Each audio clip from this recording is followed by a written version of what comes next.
বয়স বাড়ার সাথে সাথে আমাদের রোগ প্রতিরোধ ক্ষমতা কমে যায়, পেশি এবং হাড় দুর্বল হতে শুরু করে।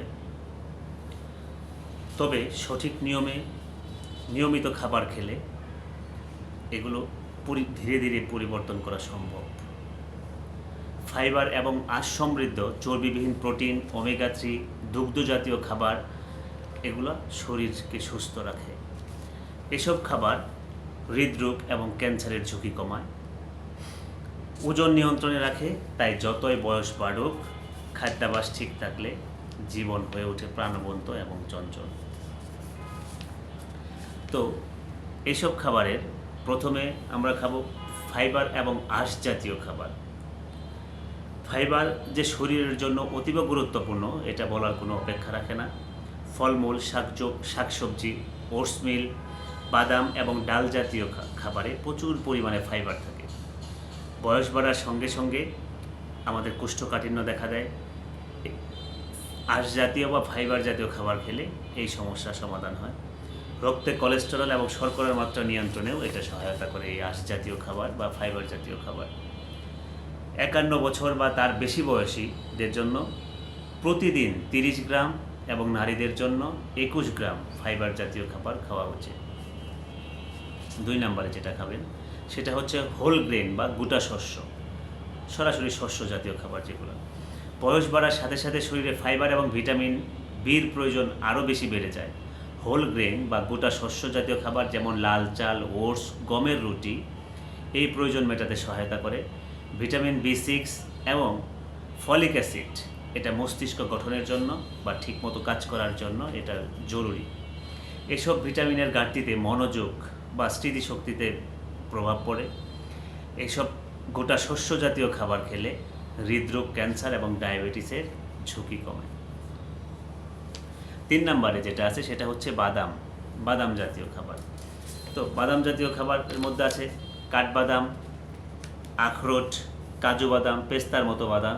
এমন উপাদান থাকে যা বয়স বাড়ার সঙ্গে সঙ্গে আমাদের নানা ধরনের রোগ যেমন হৃদরোগ, স্ট্রোক, টাইপ 2 ডায়াবেটিস, তারপর স্নায়ুরোগ, কয়েক ধরনের ক্যান্সার প্রতিরোধে এই বাদাম জাতীয় খাবারগুলো সহায়তা করে। এতে মস্তিষ্ক সচল রাখতেও গুরুত্বপূর্ণ ভূমিকা পালন করে। পানিটা হচ্ছে বয়স বাড়ার সঙ্গে সঙ্গে শরীর থেকে পানি কমে যায় না, তৃষ্ণার অনুভূতিও হ্রাস পায়।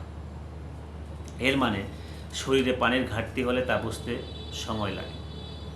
পানি সন্ধিগুলোকে নরম রাখে, শরীরের তাপমাত্রা নিয়ন্ত্রণ করে, মন মেজাজ এবং মনোযোগে প্রভাব ফেলে এটা। তাই প্রতিদিন অন্তত 8 গ্লাস পানি খাওয়ার চেষ্টা করুন। তবে যাদের কিডনি রোগ আছে তারা চিকিৎসকের পরামর্শে পানি খাবেন। মাছ, ইলিশ এবং পাঙ্গাস এই দুটাতে গুড ফ্যাট আছে, যেটা ওমেগা 3 ফ্যাটি অ্যাসিড। এই দুইটা মাছ থেকে বেশি পাওয়া যায়। পাঙ্গাস তো গরিবের খাবার যদিও এখন। এই ধরনের মাছ সপ্তাহে অন্তত 2 বার খাওয়ার চেষ্টা করুন, পাঙ্গাস অথবা ইলিশ জাতীয় মাছ। এতে আছে DHA নামের এক ধরনের ফ্যাটি অ্যাসিড যা মস্তিষ্কের জন্য খুবই উপকারী। আর এই DH এর ঘাটতি হলে অ্যালঝেইমার নামক যে ডিজিজটা, অ্যালঝেইমার হলো ভুলে যাওয়া, স্মৃতিশক্তি ভুলে যাওয়া, এই ডিজিজের ঝুঁকি বাড়ে। তাই পর্যাপ্ত পরিমাণে DHA এই মস্তিষ্ককে সজাগ রাখে, স্মৃতিশক্তি এবং শেখার ক্ষমতা বাড়ায়। মাছের পাশাপাশি আখরোট, তিসি, তিল, চিয়া সিড থেকেও এই DHA পেতে পারেন। চর্বিবিহীন প্রোটিন, বয়স বাড়ার সাথে সাথে আমাদের যে পেশিগুলো আছে শরীরের, এই পেশিগুলো দুর্বল হতে শুরু করে। তো এই দুর্বলতা ঠেকাতে আমাদের প্রোটিন জরুরি। প্রোটিন খেলেই আমাদের শরীরের মাংসপেশিগুলো সবচাইতে ভালো পরিমাণ সচল হয়। প্রোটিন পাওয়ার ভালো উপায় হলো প্রাকৃতিক খাবার, যেমন ডিম, চর্বিবিহীন মাংস যেমন মুরগির মাংস, দুধ অথবা দই বা দুগ্ধজাত কোনো পণ্য। প্রোটিনের পাউডার অনেক সময় শরীরের পুষ্টি দিতে পারে না, তাই প্রাকৃতিক খাবারই সবচাইতে ভালো। আমাদের প্রোটিন জাতীয় যে খাবারগুলো আছে এগুলা বাজার থেকে কিনে খাওয়ার চাইতে আমরা প্রাকৃতিক যে খাবারগুলো আছে এইগুলাই খাবো ইনশাআল্লাহ। দুগ্ধজাত খাবার, বয়স বাড়ার সাথে সাথে হাড় দুর্বল হয়, অস্টিওপোরোসিস হতে পারে। দুধ, দই, পনিরের মতো দুগ্ধজাত খাবার ক্যালসিয়াম থাকে অনেক, আর সেই ঝুঁকিটা কমিয়ে দেয়।